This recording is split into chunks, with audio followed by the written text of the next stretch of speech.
Excellency, the Chairman of this ministerial session, Excellencies, dear Secretary General, ladies and gentlemen.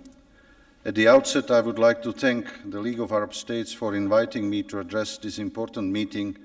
with some updates on Libya to complement what Foreign Minister Mangoush might like to say about the developments in the country. In the past days, I held consultations in Libya with a wide range of actors, leaders, officials, including Her Excellency Minister Mangoush, and some representatives of civil society groups to discuss how to safeguard and advance the course to national, inclusive, free and fair parliamentary and presidential elections this December, and progress on other files: security, economic and human rights, humanitarian, established and followed by the Berlin process. All interlocutors reiterated their commitment to holding the elections on the 24th of December, and the government has provided the necessary funding for the High National Election Commission and works on security measures to ensure safe conduct of the elections. In the meantime, the House of Representatives, the Parliament, is in the process of finalizing electoral laws for both presidential and parliamentary elections. I was informed by the HOR President, Mr. Saleh, that the presidential electoral law was already adopted as Law Number 1, 2021, while the parliamentary elections can be organized on the basis of the existing law with possible amendments that could be considered and approved within the coming 2 weeks. Against this backdrop, the High National Election Commission has been continuing with the preparations for the elections that can be done in the absence of the legislative framework, including voter registration that has reached a total of 2.86 million registrants, and 43% of them women. Work on registration for out-of-country voting is ongoing in consultation with the Ministry of Foreign Affairs and will require cooperation and support from countries hosting Libyan citizens. In order to help ensure integrity of the electoral process and acceptability of its results, international and domestic observation of the whole process is critical. I urge all member states and regional organizations, including the Arab League and its members, to send observation teams in coordination with Libyan authorities and institutions, notably the High National Election Commission and Ministry of Foreign Affairs, when the time will come. Excellencies, today the Central Bank Governor and Deputy Governor intend to brief the Berlin Process Economic Working Group, co-chaired by Egypt,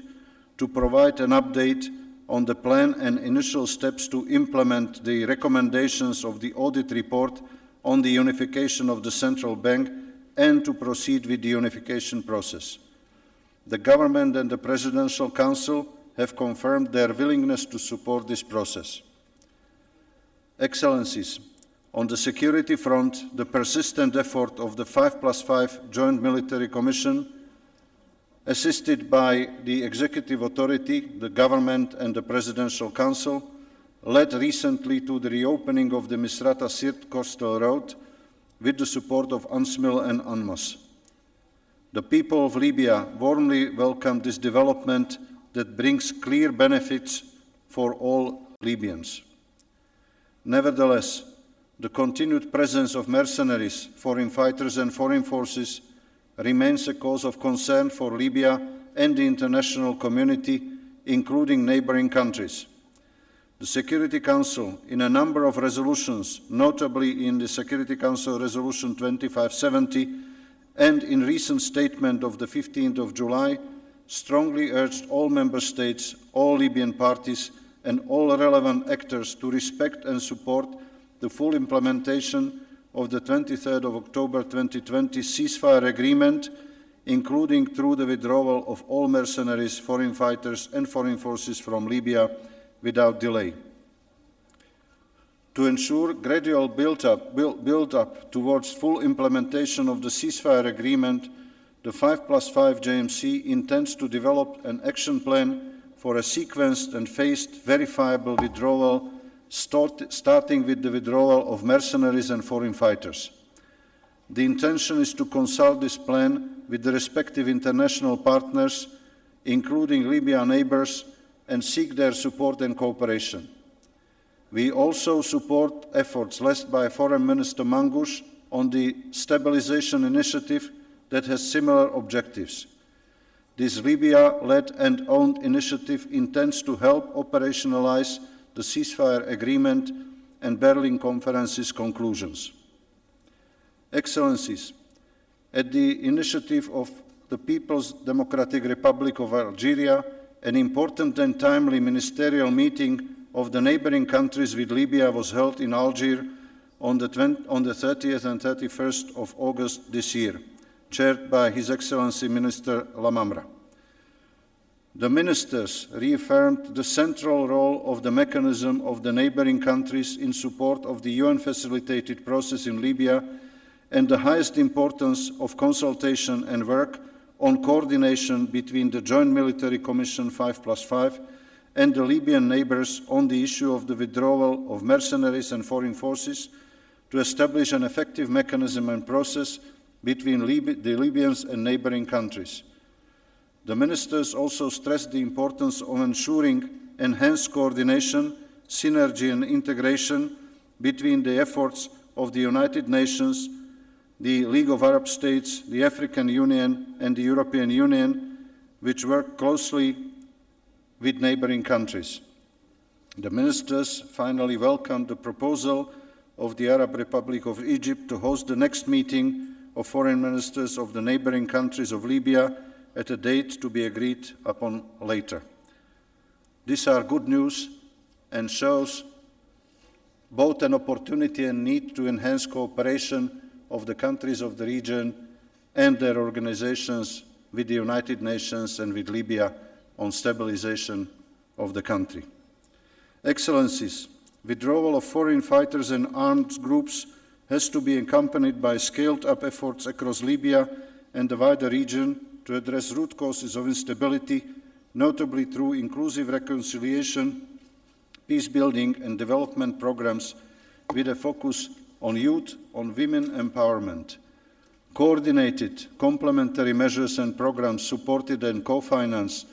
by the international community, coupled with resolute international action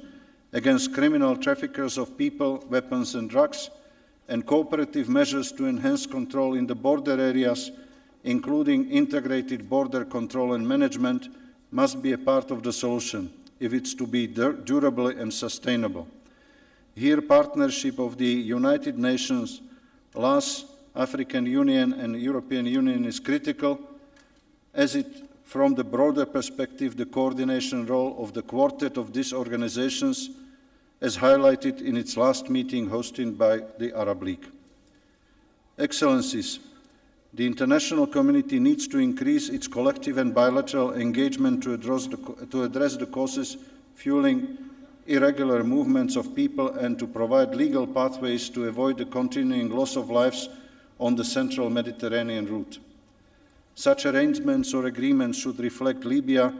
and neighboring countries' responsibility to uphold the international principle of non-refoulement that includes halting all collective expulsions of migrants and asylum seekers while facilitating voluntary humanitarian evacuation, return and resettlement flights. I hope to see soon a resumption of such flights that have been unfortunately recently again halted, and urge the respective Libyan authorities to facilitate that without further delay in cooperation with the United Nations, notably IOM and UNHCR. Excellencies, it is important that Libya and neighboring countries manage and control their borders. Positive developments in this regard are bilateral agreements currently being negotiated between Egypt and Niger with Libya towards managing migration flows. At the same time, efforts to sign and operationalize bilateral and multilateral agreements to promote security and cross-border cooperation between countries sharing a common border with Libya are essential in maintaining regional security, fostering economic development, and building trust for closer cooperation between themselves and with Libya. The Border Management Quartet Agreement between Libya, Sudan, Chad, and Niger is a positive example of multilateral cooperation in securing common borders and tackling transnational crime, violent extremist activities of diverse armed groups. Excellencies, Libya is at a critical stage where the significant achievements and progress of the past period must be consolidated to continue the political transition towards a unified, fully sovereign, peaceful and stable country. As stated recently in Algeria by Secretary General His Excellency Abu Ghait, the momentum of these developments must be maintained so that the sought-after outcomes can be reached. This is important not just for the Libyan people, but for the region as a whole. Continued, concerted and aligned efforts of neighboring and regional countries and their organizations, as well as the broader international community, are essential to support and encourage the various sides and parties in Libya to work together for the unification of state institutions and the full implementation of the ceasefire agreement, deliver needed services, protect and promote human rights, justice and accountability for Libyans and migrants, and set the stage for holding the parliamentary and presidential elections on the 24th of December. Thank you for your attention.